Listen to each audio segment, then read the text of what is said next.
வணக்கம் தலைவா, அனைவருக்கும் இனிய வணக்கம். இன்னைக்கு நம்ம இந்த வீடியோல இந்த வீடியோல எதை பற்றி பார்க்க போறோம் அப்படின்னு பார்த்தீங்கன்னா, புதிய ரேஷன் கார்டுகளுக்கு விண்ணப்பம் எப்பொழுது கிடைக்கும், விண்ணப்பத்தை விண்ணப்பித்தவர்களுக்கு ரேஷன் கார்டு எப்பொழுது கிடைக்கும், ரேஷன் கடைகள்ல வந்திருக்க வேலை வாய்ப்புகள் பற்றின ஒரு முழுமையான தகவலை தான் இந்த ஒரு வீடியோவின் வாயிலாக நம்ம பார்க்க இருக்கோம்.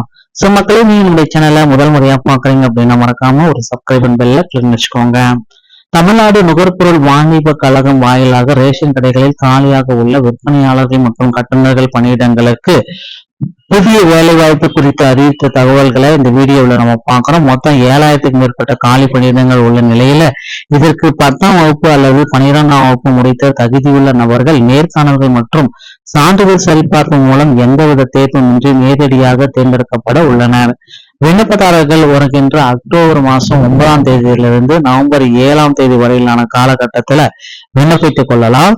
இது தமிழகம் முழுவதும் பணிபுரியும் ஒரு அரிய வாய்ப்பு, ஒரு நிரந்தர அரசு வேலை. இந்த காணொலி மூலமாக நான் உங்களுக்கு சொல்றேன்.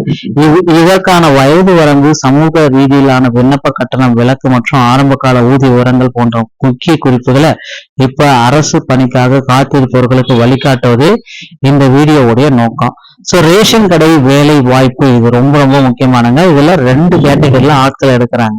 விற்பனையாளர்கள் மற்றும் கட்டுநர்கள், இந்த 2 கேட்டகரியில பாத்தீங்கன்னா இப்ப எடுக்கிறாங்க. தமிழக அரசு கூட்டுறவுத்துறையில விற்பனையாளர்கள், சேல்ஸ்மேன் மற்றும் கட்டுநர், பேக்கேஜர் ஆகிய 2 வகையான பணியிடங்களை 2026ஆம் ஆண்டு புதிய வேலை வாய்ப்பு குறித்த அறிவிப்புகள் வர இருக்கு. இந்த பதவிகளுக்கு உண்டான கல்வி தகுதிகள் அப்படின்னு பாத்தீங்கன்னா, விற்பனையாளர், சேல்ஸ்மேன் இதற்கு விண்ணப்பிக்க குறைந்தபட்ச தகுதி 12ஆம் வகுப்பு தேர்ச்சி பெற்றிருக்கணும். கட்டுநர் இதற்கு 10ஆம் வகுப்பு தேர்ச்சி பெற்றிருக்கணும். ஊதிய விவரங்கள், விற்பனையாளர்கள் முதல் ஒரு வருடத்திற்கு 5000 வழங்கப்படும். 2ஆம் வருடத்திலிருந்து படிகளுடன் சேர்த்து 12,000 ரூபாய் கிடைக்கும். முதல் வருடத்திற்கு கட்டுநருக்கு 4,250 ரூபாயும், 2ஆம் ஆண்டிலிருந்து 11,000 ரூபாயும் வழங்கப்படும்.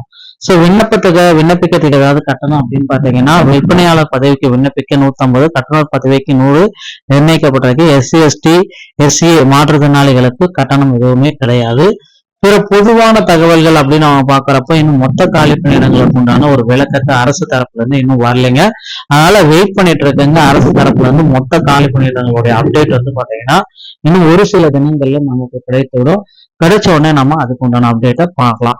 சோ வேலை வகை, இந்த வேலை தற்காலிகமானதல்ல. தமிழ்நாடு நுகர்பொருள் வாணிப கழகத்தின் கீழ் நிரந்தர அரசு வேலை. ஆண் பெண் இருப்பாளருமே 18 to 35 வயதுக்கு இருக்கிறவங்க விண்ணப்பிக்க வேண்டும்.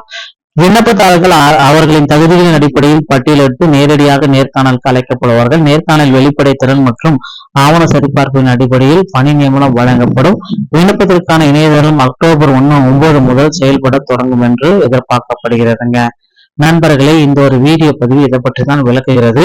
தமிழகத்தில் புதிய ரேஷன் கார்டுக்காக காத்திருக்கும் விண்ணப்பதாரர்களின் எண்ணிக்கை தொடர்ந்து அதிகரித்துக் கொண்டே வருகிறது. சுமார் 6 லட்சம் பேர் புதிய குடும்ப அட்டை எப்பொழுது கிடைக்கும் அப்படின்ட்டு வெயிட்டிங் லிஸ்ட்ல இருக்காங்க. சோ குடும்ப அட்டைதாரர்களுக்கு இந்த நல்ல செய்தி பாத்தீங்கன்னா வந்தாச்சுங்க. அச்சடிக்கும் பணிகள் எல்லாமே முடிஞ்சாச்சு. தமிழகம் முழுவதும் சுமார் 37,328 ரேஷன் அட்டைகள் செயல்பட்டு வருகின்றன. இவற்றின் மூலம் 2,28,00,000த்துக்கு அதிகமான குடும்ப அட்டைகளுக்கு விலையில்லா அரிசி, சர்க்கரை போன்ற பொருட்கள் வழங்கப்படுகிறது.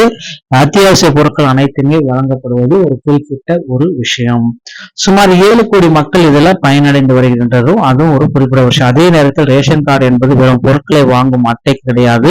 அரசின் நலத்திட்டங்கள் ஆகியவற்றை பெறுவதற்கு முதன்மையான அடையாள சான்றாக திகழ்வது. இதனால்தான் பொதுமக்கள் புதிய கார்டுகளை பெறுவதில் அதிகம் ஆர்வம் காட்டுகின்றனர். நண்பர்களே, ரேஷன் கடை சம்பந்தப்பட்ட அதிக அப்டேட்டுகளை தெரிஞ்சுக்க நீங்க நம்முடைய சேனலோட இணைந்திருங்கள். மீண்டும் ஒரு நல்ல தகவலுடன் நான் உங்களை சந்திக்கிறேன். நன்றி, வணக்கம்.